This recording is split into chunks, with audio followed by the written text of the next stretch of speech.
Good morning, students. Today we start new chapter, pressure on plane surfaces. पहले हमने discuss किया था pressure on a point, आज हम डिस्कस कर रहे हैं pressure on a plane surface. तो इसमें एक रिजल्ट बता रहा है ये कि whole pressure of a liquid on any surface with which it is in contact is sum of all the normal pressures exerted by liquid on every element of the surface. देखो इस पे जो result है, first theorem है,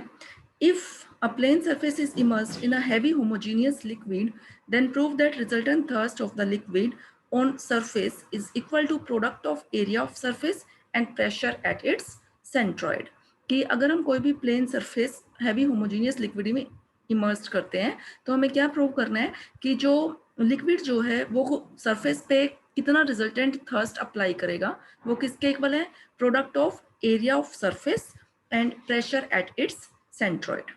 ठीक है, उसके लिए हमने फर्स्ट केस लिया, when atmospheric pressure is neglected, let the plane surface of area S be immersed in a heavy homogeneous liquid. Suppose S is the area of a plane surface and let this area is divided into small elementary areas alpha 1, alpha 2, alpha 3 up to so on, and let Z1, Z2, Z3 up to so on be their respectively depth below the free surface of the liquid। से जैसे हमने ये point दिखा रखा है alpha आई, तो उसका free surface से जो डेप्थ है वो क्या दिखा दी, जेड आई। ऐसे मान लो यहाँ कोई हमने एलिमेंट्री एरिया ले लिया अल्फा 1, तो उसकी फ्री सरफेस जो डेप्थ है Z1, फिर ऐसे यहाँ कोई ले लिया इस पॉइंट पे तो वो उसकी फ्री सरफेस से जो डेप्थ है वो अल्फा 2 है, तो Z2 कोरेस्पॉन्डिंगली हमने इनसे डिनोट किया उनकी डेप्थ से, क्योंकि हम रिजल्ट यूज करेंगे कि प्रेशर एट अ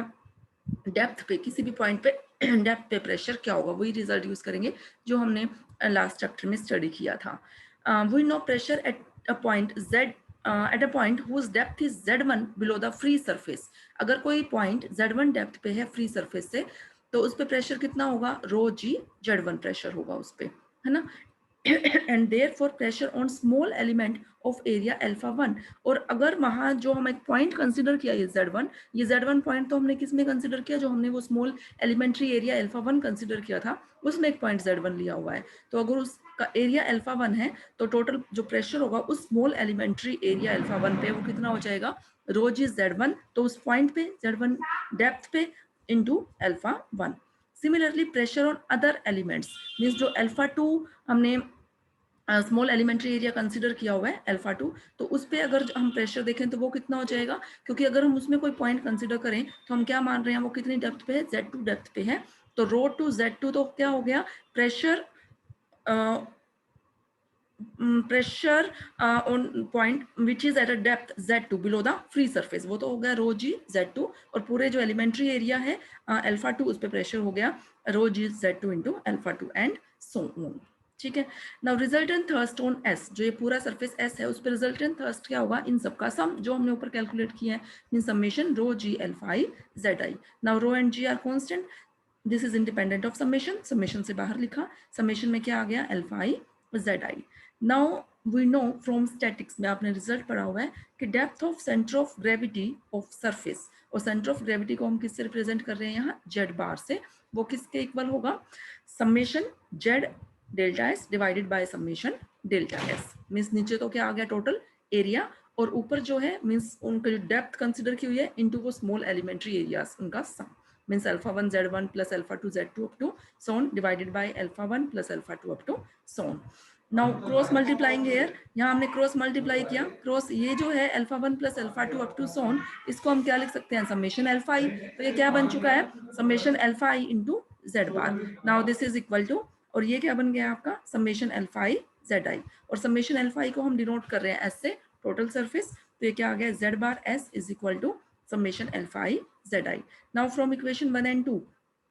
इक्वेशन 1 और 2 से हमने summation alpha i z i की वैल्यू हम पुट कर दें जेड बार एस, तो ये total resultant thrust on S क्या हो गया, rho g z bar S, तो rho g z bar into S, z bar क्या था आपका, depth of centre of gravity of S, तो इसका मतलब रो जी जेड बार तो क्या हो गया, pressure at centre of gravity of surface, और एस क्या हो गया, एरिया ऑफ सरफेस। यही हमें कैलकुलेट करना था इसमें, यही बताना था कि जो रिजल्टेंट थर्स्ट है एस पे वो कितना होगा, pressure at centre of gravity of surface into area of surface. Second part, when atmospheric pressure is taken into account, जब हम एटमॉस्फेरिक प्रेशर को कंसीडर करेंगे तो उस केस में देखो क्या बनेगा, pressure on element of area alpha 1 हमारा क्या चल रहा था, रो जी Z1 अल्फा 1। साथ में हम क्या कह रहे हैं कि हम एटमॉस्फेरिक प्रेशर भी हम कंसीडर कर रहे हैं, तो मीन साथ में क्या आ गया, पाई भी आ गया, पाई प्लस रो जी Z1 हो गया, Z1 पॉइंट पे प्रेशर। ऐसे Z2 पॉइंट पे प्रेशर कितना हो जाएगा, अगर एटमॉस्फेरिक एरिया भी हम कंसीडर करेंगे तो एटमॉस्फेरिक प्रेशर भी, सॉरी, तो क्या हो जाएगा पाई प्लस रो जी Z2 और पूरे एरिया पे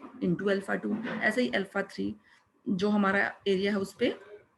pi plus rho g Z3 into alpha 3 and so on. तो रिजल्टेंट थर्स्ट ऑन एस क्या हो गया, इन सब का सम। तो ये एक्स्ट्रा चल रहा है अब आपका pi alpha 1 plus pi alpha 2 into so on, और alpha 1 plus alpha 2 mean summation alpha i को हमने किससे डिनोट किया था, एस से। तो ये क्या बन गया, पाई S plus rho g z bar, S S common आ गया, पाई प्लस रो जी जेड बार। ठीक है, तो ये क्या हो गया, this is the resultant thrust on S when atmospheric pressure is taken into account. Now let us suppose pi जो atmospheric pressure है उसको हमने क्या एज्यूम कर लिया, rho g h when h is the height of effective surface above the free surface.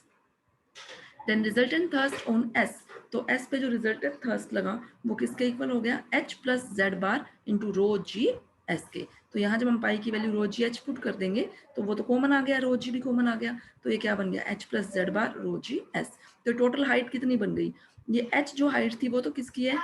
H is the height of effective surface above the free surface, और Z बार जो है वो डेप्थ, जो इस पॉइंट पे हम प्रेशर कैलकुलेट कर रहे हैं वहां उस पॉइंट का फ्री सरफेस से वो कितने डेप्थ पे है। तो टोटल हाइट कितनी हो गई, capital H rho g S, where H is the depth of centre of gravity from the effective surface. Otherwise अगर एटमॉस्फेरिक प्रेशर हम कंसिडर नहीं करते तो यहाँ जो डेप्थ होती वो क्या होती, it is the depth of centre of gravity from the free surface. अब यहाँ फ्री सरफेस के ऊपर हमने एक और लेयर कंसिडर की हुई है इफेक्टिव सरफेस की, तो वो डेप्थ और साथ में यहाँ इंक्लूड हो गई है। तो रिजल्टेंट थर्स्ट ऑन एस क्या बन गया, pressure at center of gravity below the effective surface into area of plane surface। ये कब है result, when